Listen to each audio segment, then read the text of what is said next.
Salve, salve! Tirem as crianças da internet, porque está começando mais um vídeo do canal Crimes e Mistérios. O meu nome é Gabriel e sejam muito bem-vindos de volta.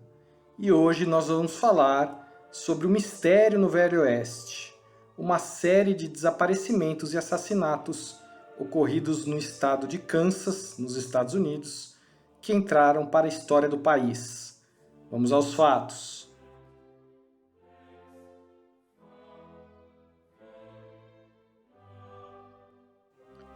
No inverno de 1872, George Newton Longcore e sua filha, Mary Ann, deixaram a cidade de Independence, no estado norte-americano do Kansas, para se mudarem para Iowa. Só que eles nunca mais foram vistos. Na primavera de 1873, o ex-vizinho de Longcore, um médico de nome William Henry York, partiu em uma busca por ambos, refazendo a viagem do antigo vizinho e questionando moradores ao longo do caminho. O Dr. York chegou até Fort Scott, em Kansas, mas, cansado da busca e sem respostas, em 9 de março recomeçou a viagem de volta a Independence, seu lar. Nunca, entretanto, ele chegou em casa. O Dr. York tinha 2 irmãos poderosos e de renome: o coronel do exército norte-americano e veterano da Guerra Civil, Ed York, que morava em Fort Scott, e Alexander York, um senador pelo estado de Kansas. Ambos sabiam dos planos de viagem de William, e quando ele não voltou para casa, a família organizou uma busca pelo médico desaparecido. O coronel York, liderando um grupo de cerca de 50 pessoas, refez os passos do irmão, visitou as propriedades ao longo do caminho e perguntou a todos que encontrava a respeito do paradeiro do médico. Em 28 de março de 1873, o coronel York chegou à pousada da família Bender, uma propriedade na cidade de Osage, condado de Labette, no Kansas. A família Bender consistia em John Bender Sr., o patriarca, e sua esposa, uma nativa norte-americana de nome Elvira, além de seu filho John Jr. e de sua filha Kate. Embora a história mais aceita afirme que John Jr. e Kate eram irmãos, estudos contemporâneos sugerem que na verdade eles eram casados e que se passavam por irmãos. O grupo, liderado pelo coronel, informou aos Benders do desaparecimento do Dr. York e os questionou se eles tinham ou não o visto. A família proprietária da pousada admitiu que o médico tinha se hospedado com eles e sugeriu a possibilidade de que ele tivesse se envolvido em problemas com tribos nativas. Também observaram que um homem chamado Ellison Roth, que tinha uma propriedade vizinha à pousada, era conhecido por ser violento, e que caso o irmão do coronel tivesse cruzado com ele, poderia ter tido problemas. O coronel York agradeceu as informações e partiu em busca de mais pistas. Nos dias seguintes, o coronel York percorreu a região em busca de tribos nativas que pudessem estar envolvidas no desaparecimento do irmão, bem como na busca de Ellison Roth, o homem acusado pelos Bender. Na propriedade de Roth, o coronel chegou a encontrar um alforje que acreditava ter pertencido ao irmão William. Roth negou as acusações e disse que o coronel não tinha provas de que ele havia feito mal ao Dr. York. Ed York, o coronel, continuou suas buscas, tentando encontrar provas contra Ellison Roth. Durante suas investigações, ele chegou a encontrar o corpo de um indigente na propriedade de Roth, informando imediatamente o ocorrido ao xerife local. Ambos, o xerife e o coronel, acreditavam que o cerco contra Roth estava se fechando. Alguns dias depois, porém, o coronel York foi informado por pessoas de Osage que uma mulher havia fugido da pousada dos Bender após ser ameaçada com facas por Elvira Bender. E esse é um retrato, esse é um desenho real da Elvira, a esposa de John Bender Sr. Em 3 de abril, o coronel voltou à pousada com homens armados e confrontou a família sobre o ocorrido.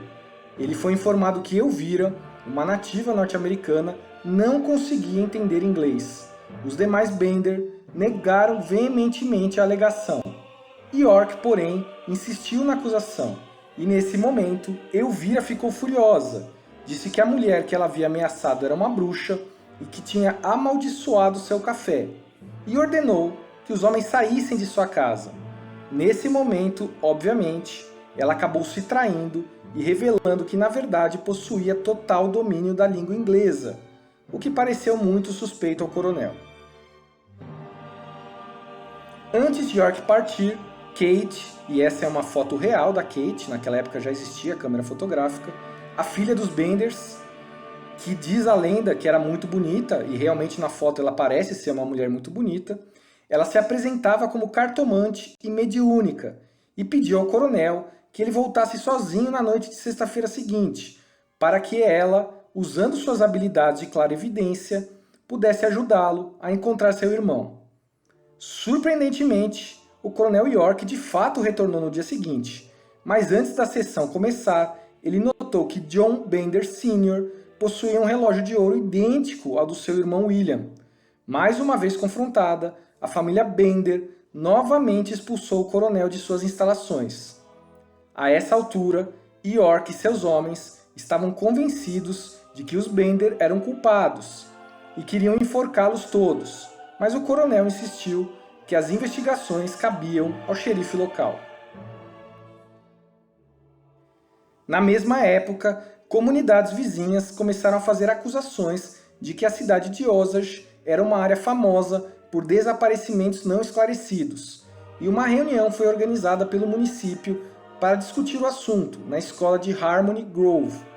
A reunião contou com a presença de 75 habitantes locais, além do grupo do coronel York.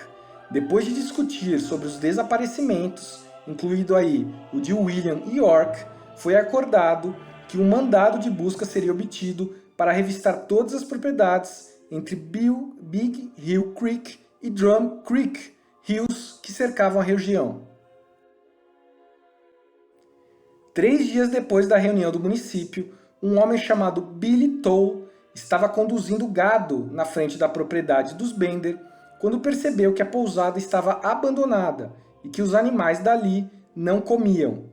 Toll relatou o fato ao prefeito, mas devido ao mau tempo, vários dias se passaram antes que o fato pudesse ser investigado. O prefeito convocou voluntários e várias centenas formaram um grupo de busca, incluído aí o coronel York. Quando o grupo chegou na pousada, eles encontraram a cabana vazia e sem comidas, roupas e nem pertences pessoais.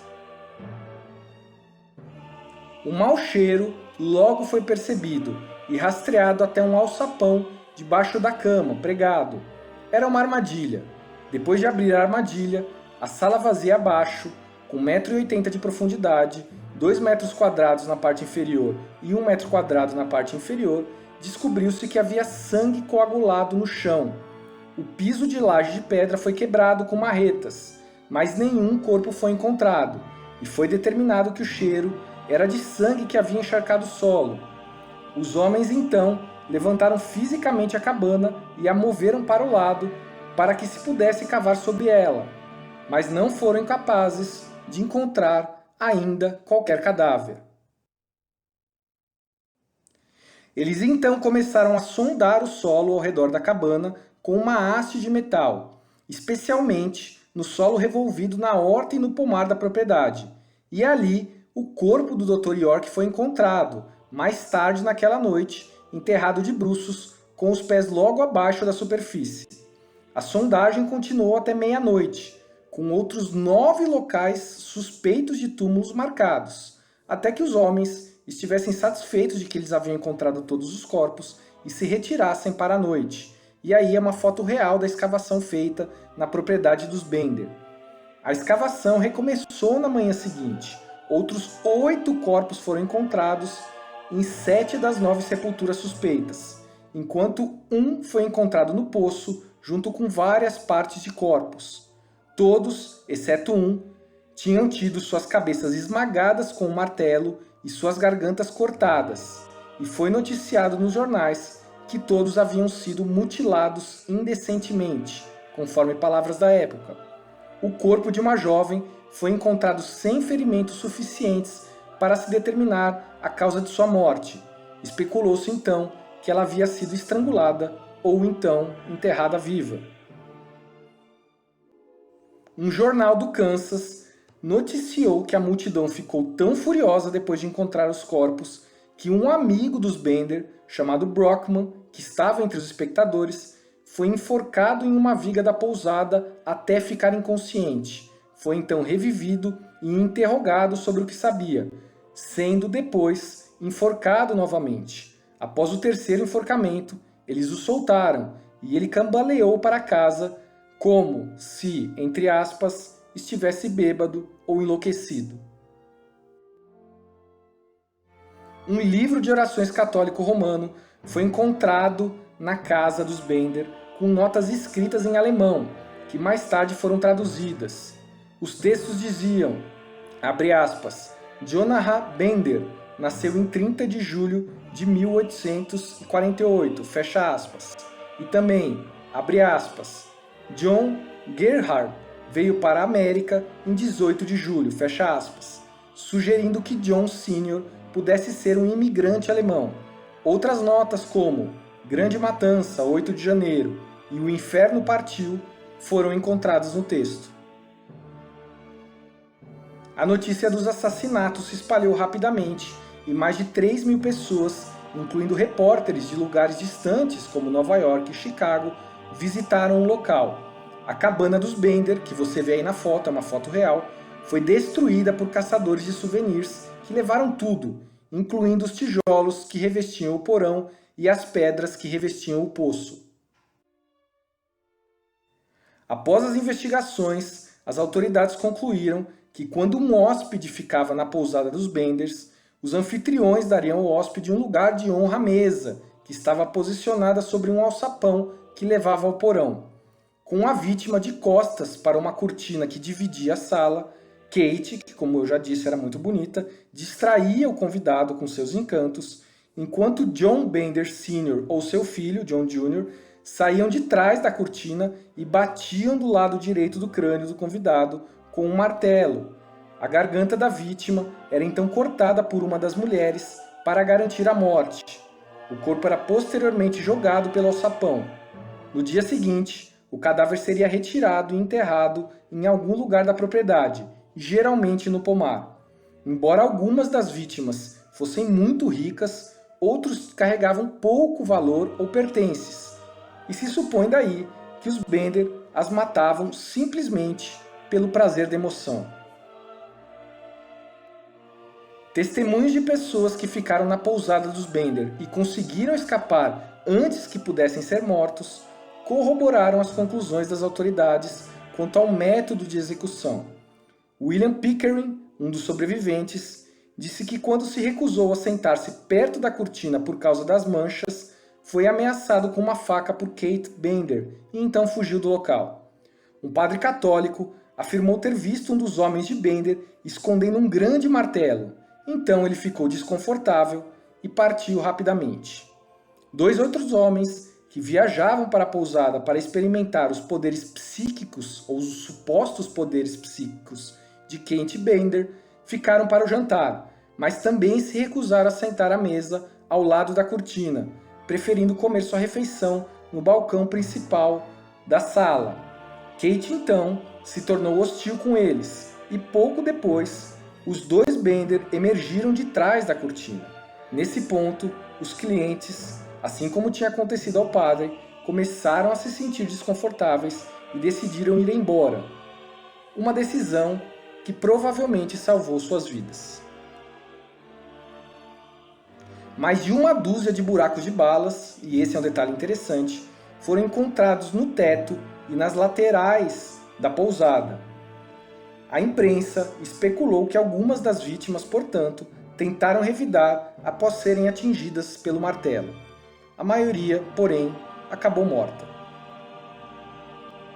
Detetives, seguindo os rastros da carruagem, com a qual os Bender tinham fugido, descobriram a carroça abandonada com uma parelha de cavalos famintos e uma das éguas inclusive mancando, isso fora dos limites da cidade de Tyre, a 19 quilômetros ao norte da pousada. Foi confirmado que, em Tyre, a família havia comprado passagens para Humboldt. A meio caminho, em Chanute, John Jr. e Kate, os filhos, ou se dizia que era um casal também, deixaram o trem e pegaram outro comboio para o sul, até o terminal de Red River County, perto de Denison, no estado do Texas. De lá, eles presumivelmente viajaram para uma colônia de foras da lei, que teria se estabelecido na região de fronteira entre o Texas e o Novo México. Eles não foram perseguidos, já que os caçadores de recompensa que perseguiam criminosos para essa região, muitas vezes nunca retornavam para casa. Já John Sr. e Elvira não deixaram o trem em Humboldt, ao contrário de seus filhos, mas seguiram para o norte até Kansas City, onde se acredita que compraram passagem para St. Louis, no Missouri. Vários grupos foram formados para procurar os Bender. Muitas histórias foram contadas de que eles em algum momento foram efetivamente capturados e mortos, mas nenhuma dessas histórias jamais foi oficialmente confirmada. Um dos grupos teria realmente os pegado e atirado em todos eles, segundo se diz, exceto em Kate, que foi queimada viva. Outro grupo alegou que eles pegaram os Bender e os lincharam antes de jogar seus corpos no rio Verdigris. Ainda outro grupo afirmou ter matado os Bender durante um tiroteio e enterrado seus corpos na pradaria. Todos esses casos, porém, são difíceis de acreditar, simplesmente porque ninguém jamais reivindicou a recompensa que existia na época pela captura ou morte de Bender, que girava os $3.000, que na época era uma quantia bastante volumosa. A história da fuga dos Bender se espalhou e a busca continuou intermitentemente pelos próximos 50 anos. Frequentemente, duas mulheres viajando juntas eram acusadas de serem Kate Bender e sua mãe Elvira. O fato, porém, é que os Bender nunca foram oficialmente capturados, e o destino da família é até hoje um mistério. Bom pessoal, esse foi o caso de hoje. Eu espero que vocês tenham achado tão misterioso e instigante como eu achei. Domingo que vem traremos mais um caso inédito. Até lá, assistam e divulguem. Muito obrigado por acompanharem o canal e um grande abraço.